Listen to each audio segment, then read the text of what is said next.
महफूज कहाँ इलाज हुआ रुपए कैसे ऐंठते थे? महफूज जी कहाँ थे आप? बंगाल में? कितने पैसे कहाँ रखे थे ये तो बता दीजिए। कानपुर से निकला एक ऐसा नाम जिसने पुलिस, बैंकिंग सिस्टम और जीएसटी विभाग के होश उड़ा दिए। नाम है महफूज अली उर्फ पप्पू छुरी। एक वक्त में परचून की छोटी दुकान चलाने वाला ये शख्स आज 32 करोड़ के महा घोटाले का सबसे बड़ा चेहरा बन चुका है। उत्तर प्रदेश के कानपुर के जजमाऊ का रहने वाला महफूज सिर्फ 12वीं पास है, लेकिन पुलिस के मुताबिक उसने ऐसा नेटवर्क खड़ा किया है जिसमें बैंक कर्मी, कारोबारी, हवाला ऑपरेटर, जीएसटी वकील और कई रसूखदार लोग शामिल थे। शुरुआत में उसने परचून की दुकान खोली, फिर मोबाइल का काम किया और बाद में कोलकाता में शेविंग ब्लेड्स और छुरी लाकर कानपुर में बेचने लगा। इसी काम की वजह से इलाके में उसका नाम पड़ गया पप्पू छुरी। लेकिन असली खेल तब शुरू हुआ जब उसकी मुलाकात जीएसटी वकील फिरोज खान से हुई। पुलिस के मुताबिक फिरोज खान गरीब और अनपढ़ लोगों को सरकारी योजनाओं का झांसा देकर उनके दस्तावेज इकट्ठा करता था और उन्हीं दस्तावेजों से फर्जी जीएसटी फर्म और बैंक खाते खोले जाते थे। शुरुआत में पुलिस को 12 बैंकों के 78 खातों में करीब 1600 करोड़ रुपए के लेन देन का पता चला, लेकिन जैसे जैसे जांच आगे बढ़ी रकम बढ़कर 3200 करोड़ हो गई। पुलिस का दावा है कि ये पूरा काला धन था जिसे फर्जी कारोबार, हवाला, इनपुट टैक्स क्रेडिट के जरिए सफेद किया जा रहा था। इतना ही नहीं, करीब 6 अरब रुपए का फर्जी इनपुट टैक्स क्रेडिट भी हड़पा गया है। पुलिस आयुक्त रघुवीर लाल के मुताबिक महफूज इस पूरे सिंडिकेट की बीच की कड़ी था, जबकि इसका मास्टरमाइंड जीएसटी का वकील फिरोज खान बताया जा रहा है। जांच में सामने आया कि नेटवर्क सिर्फ यूपी तक सीमित नहीं था, बल्कि पंजाब, बिहार, दिल्ली और हिमाचल प्रदेश तक फैला हुआ था। सबसे चौंकाने वाली बात यह है कि महफूज के खातों से हर दिन 2 से 5 करोड़ रुपए तक की नगद निकासी होती थी। पुलिस अब उन बैंक कर्मियों पर भी नजर रखे हुए है जो महज 10 मिनट में करोड़ों रुपए निकालकर महफूज उसके गुर्गों को सौंप देते थे। सवाल ये भी उठ रहा है कि बिना एसटीआर यानी सस्पिशियस ट्रांजैक्शन रिपोर्ट के आखिर बैंकों ने इतनी भारी रकम कैसे निकालने दी। जांच में पुलिस को महफूज की कई करोड़ों की संपत्तियां भी मिली हैं। इमराल्ड गार्डन में आलिशान प्रॉपर्टी, रामराय की सराय, ट्री कॉलोनी और जाजमाऊ में करोड़ों की जमीन और मकान, जिसमें उसके रिश्तेदारों की साझेदारी भी सामने आई है। पुलिस ने खुलासा किया कि फरारी के दौरान महफूज कोलकाता के तोशिया इलाके में छिपा हुआ था, जहां उसकी पत्नी के रिश्तेदार हैं। इतना ही नहीं, वो जांच में ये भी सामने आया कि वो हवाला कारोबार से जुड़ा हुआ था। अपने बेटे फैज के साथ कई करोड़ रुपए लेकर नेपाल गया था। नेपाल में भी उसकी रिश्तेदारी बताई जा रही है। फरारी के दौरान वायरल ऑडियो ने भी इस केस को और सनसनीखेज बना दिया। वायरल ऑडियो में पुलिस कमिश्नर के बंगले में बैठाकर मामला खत्म कराने की बात कही थी। हालांकि पुलिस आयुक्त का कहना है कि महफूज ने खुद ऑडियो वायरल नहीं किए, बल्कि किसी मददगार के कहने पर ऐसा हुआ। अब पुलिस उन लोगों की जांच कर रही है जिन्होंने फरारी के दौरान महफूज से मोटी रकम वसूली।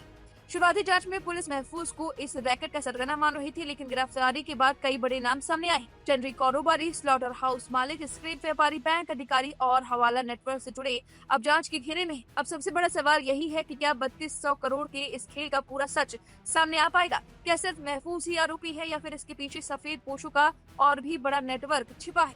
और आखिर इतने बड़े फर्जीवाड़े के बावजूद सिस्टम सालों तक चुप क्यों रहा? अब जरा सुनिए पुलिस ने क्या कुछ कहा। ये फरवरी में एक लूट की घटना हुई थी। इस लूट की घटना में जो बादी थे उनके द्वारा एफआईआर नहीं लिखाई गई थी और हमारी टीम द्वारा उसका इन्वेस्टिगेशन कराया गया। इन्वेस्टिगेशन में जो 5 लोगों को पकड़ा गया जिन्होंने लूट की घटना करी थी और उसमें 11 लाख की बरामदी हुई थी। और जो बादी द्वारा इसको छुपाया इसलिए जा रहा था क्योंकि ये भारी मात्रा में इलीगल ट्रांजैक्शन करते थे, कैश विड्रॉल करते थे। जो महफूज और पप्पू छुरी है, इसका मेन सरगना था।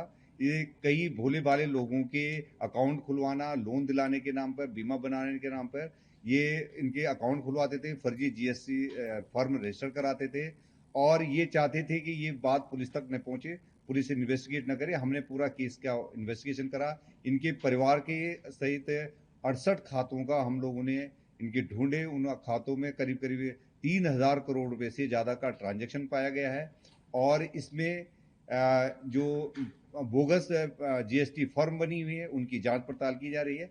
इनका नेटवर्क पंजाब, हिमाचल प्रदेश, दिल्ली और वेस्ट बंगाल और उत्तर प्रदेश में है। इसकी और गहनता से जांच पड़ताल की जा रही है।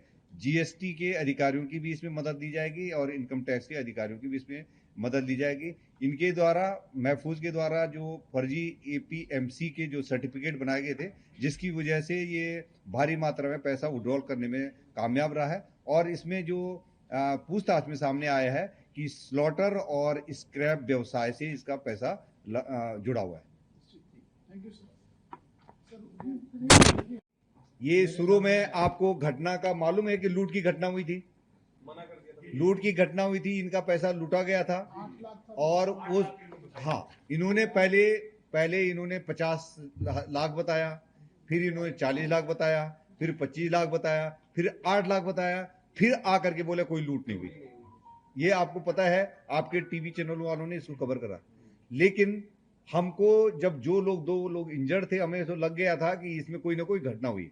आपको ये पता है कि ये घटना होने के बाद हमने 6 दिन बाद केस को वर्कआउट करा था, असली लुटेरों को पकड़ लिया था और उन लुटेरों द्वारा बताया गया कि 25 लाख थे।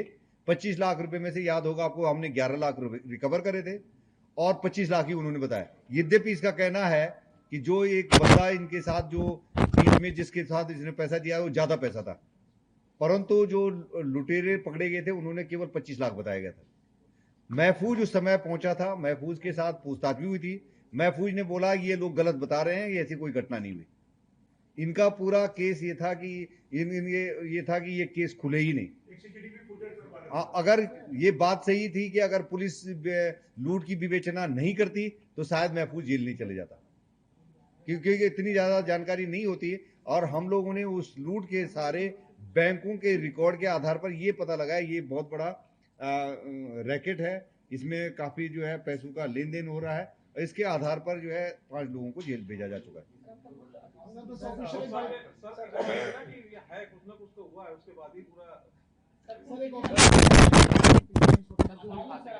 के भेजा था कि इसमें कार्रवाई करी, अभी तक कोई कार्रवाई इसमें नहीं हुई है, क्योंकि भारी है। इसको कितना मिलता है? अगर 1 लाख रुपए की बात करें तो कितना मिलता है? ये कहता है 1 लाख पर बताता है कि 3,000 रुपए बताता है। 3 से 5% तक का इनको मिलता है। अब इस खबर पर आपकी जो भी राय कमेंट करके जरूर बताएं। बने रहिए लाइव हिंदुस्तान के साथ।